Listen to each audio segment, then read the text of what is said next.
அன்புக்குரிய மாணவ செல்வங்கள் அனைவருக்கும் இனிதான வணக்கங்கள்.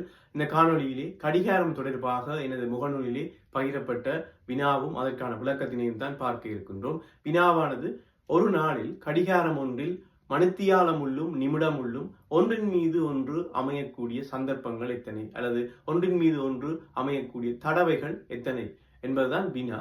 இந்த வினாவுக்கு பல்வேறுபட்ட விடைகளை கருத்து பகுதியிலே வழங்கியிருந்தீர்கள். எனவே அதற்கான தெளிவூட்டலாக இந்த காணொளி அமையும். சொல்லப்படுகின்ற விடயங்களை நன்றாக கவனித்துக் கொள்ளுங்கள். முதலாவதாக, கடிகாரத்திலே இருக்கக்கூடிய பிரதான முட்கள் தொடர்பாக ஒரு விடயம். தரம் 3 ஆசிரியர் வழிகாட்டியிலே ஆரம்ப பிரிவு மாணவர்களுக்காக வழங்கப்பட்டிருக்கக்கூடிய ஒரு விடயம், கடிகாரம் ஒன்றிலே இருக்கக்கூடிய பிரதான முட்கள் 2 என்பதுதான் தரம் 3 ஆசிரியர் வழிகாட்டியிலே வழங்கப்பட்டிருக்கிறது. இது ஆரம்ப பிரிவு மாணவர்களுக்கானது. ஆகவே அந்த வினாவானது இந்த 2 முட்களோடும் தொடர்புடைய வினாவாக இருந்தது. ஒரு நாளிலே ஒன்றின் மீது ஒன்று அமையக்கூடிய சந்தர்ப்பங்கள், அந்த 2 முட்கள் மணித்தியாலம் உள்ளும் நிமிடம் உள்ளும் ஒரு நாளில் ஒன்றின் மீது ஒன்று அமையக்கூடிய சந்தர்ப்பங்கள். முதலிலே ஒரு விடயத்தை தெளிவாக கூறுகின்றேன், நன்றாக கவனித்துக் கொள்ளுங்கள். ஒரு நாளினுடைய தொடக்க நேரமானது நள்ளிரவு 12 மணியாக இருக்கும். ஒரு நாளினுடைய தொடக்க நேரம் நள்ளிரவு 12 மணியாக இருக்கும். நள்ளிரவு 12 மணியிலிருந்து 1 மணி, 2 மணி, 3 மணி, 4 மணி இவ்வாறு நேரங்கள் கடந்து சென்று நண்பகல் 12 மணி, அதன் பின்னர் கடந்து செல்கின்ற போது நண்பகல் 1 மணி, 2 மணி, 3 மணி இவ்வாறாக மணித்தியாலங்கள் கடந்து செல்லும். மீண்டும் நள்ளிரவு 12 மணி ஆகும் போது மீண்டும் நள்ளிரவு 12 மணியானது அன்றைய நாளுக்குரிய நேரமாக அமையாது, அடுத்த நாளுக்குரிய நேரமாக அமையும். நன்றாக அதனை கவனித்துக் கொள்ளுங்கள். இன்றைய நாளுடைய தொடக்க நேரம் நள்ளிரவு 12 மணியாக இருந்தால் அதனை கடந்து மீண்டும் நள்ளிரவு 12 மணியானது அடுத்த நாளுக்குரிய 12 மணியாக இருக்கும். ஆகவே ஒரு புதிய நாளானது நள்ளிரவு 12 மணியிலே ஆரம்பிக்கின்றது. நள்ளிரவு 12 மணியில் ஆரம்பிக்கின்ற போதே கடிகார முட்களில் மணித்தியாலம் உள்ளும் நிமிடம் உள்ளும் ஒன்றின் மீது ஒன்று அமையும். நாள் ஆரம்பிக்கின்ற போதே கடிகாரத்தினுடைய மணித்தியாலம் உள்ளும் நிமிடம் உள்ளும் ஒன்றின் மீது ஒன்று அமையும். அதாவது நள்ளிரவு 12 மணிக்கு 2 முட்களுமே ஒன்றின் மீது ஒன்று அமையும். அதன் பின்னர் 1 மணி 5 நிமிடம் 1 மணி 5 நிமிடம் ஆகின்ற போது 2 முட்களுமே ஒன்றின் மீது ஒன்று அமையும். இதிலே செகண்ட்களிலே வேறுபாடுகள் காணப்படும். நன்றாக கவனித்துக் கொள்ளுங்கள். இதிலே நான் எழுதியிருக்கக்கூடிய நேரங்கள் அன்னளவாக எழுதியிருக்கின்றேன். அன்னளவாக என்று சொல்லுகின்ற போது இதில் இருக்கக்கூடிய செகண்ட்களுடைய அளவுகள் வேறுபட்டு கொண்டிருக்கும். அன்னளவாக இந்த நேரங்களிலே நீங்கள் கடிகாரத்தினுடைய மணித்தியாலம் உள்ளும் நிமிடம் உள்ளும் ஒன்றின் மீது ஒன்று அமைவதை நீங்கள் அவதானிக்கக்கூடியதாக இருக்கும்.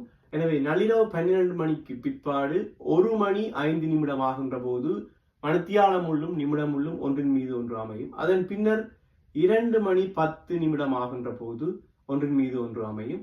அதன் பின்னர் 3 மணி 16 நிமிடங்கள், 4 மணி 21 நிமிடங்கள், 5 மணி 27 நிமிடங்கள், 6 மணி 32 நிமிடங்கள், 7 மணி 38 நிமிடங்கள், 8 மணி 43 நிமிடங்கள், 9 மணி 49 நிமிடங்கள், 10 மணி 54 நிமிடங்கள். இங்க ஒரு விடயத்தை நீங்கள் நன்றாக கவனிக்க வேண்டும். 10:54 நிமிடத்திற்கு பின்னர் கடிகாரத்தினுடைய மணித்தியாலம் உள்ளும் நிமிடம் உள்ளும் மீண்டும் ஒன்றையொன்று சந்திக்கின்ற நேரமாக 12 மணியே காணப்படும்.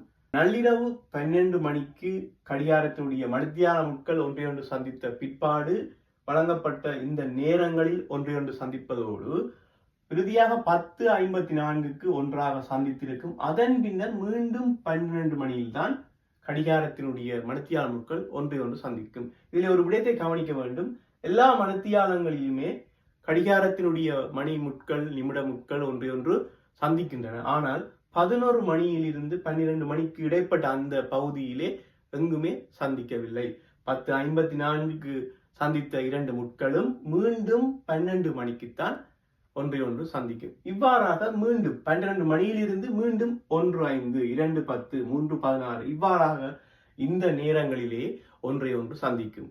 இவ்வாறு சந்தித்துக் கொண்டிருக்கின்ற போது மீண்டும் நள்ளிரவு 12 மணிக்கு ஒன்றையொன்று சந்திக்கும். ஆனால் மீண்டும் நள்ளிரவு 12 மணிக்கு கடிகாரத்தினுடைய மணித்தியாலம் உள்ளும் நிமிடம் உள்ளும் ஒன்றையொன்று சந்திக்கின்ற போது அந்த நேரம் இந்த நாளுக்குள்ளே உள்ளடங்காது. ஏனென்று சொன்னால் மீண்டும் நள்ளிரவு 12 மணி ஆகின்ற போது அந்த நேரம் அடுத்த நாளுக்குரிய ஆரம்ப நேரமாக இருக்கும். நன்றாக கவனித்துக் கொள்ளும். அந்த நேரம் மீண்டும் நள்ளிரவு 12 மணி ஆகின்ற அந்த நேரமானது அடுத்த நாளுக்குரிய 12 மணியாக இருக்கும். அடுத்த நாளுக்குரிய நள்ளிரவு 12 மணி, அதாவது அடுத்த நாளுக்குரிய ஆரம்ப நேரமாக இருக்கும்.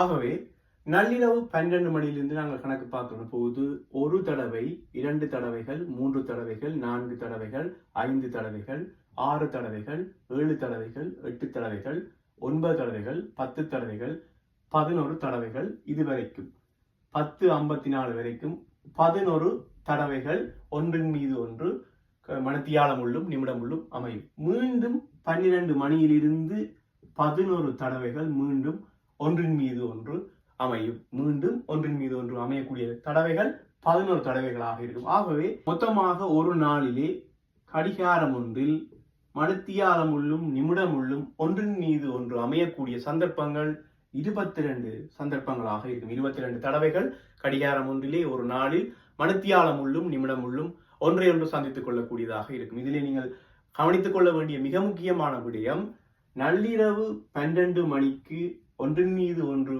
மணித்தியாலம் உள்ளும் நிமிடம் உள்ளும் அமையும்.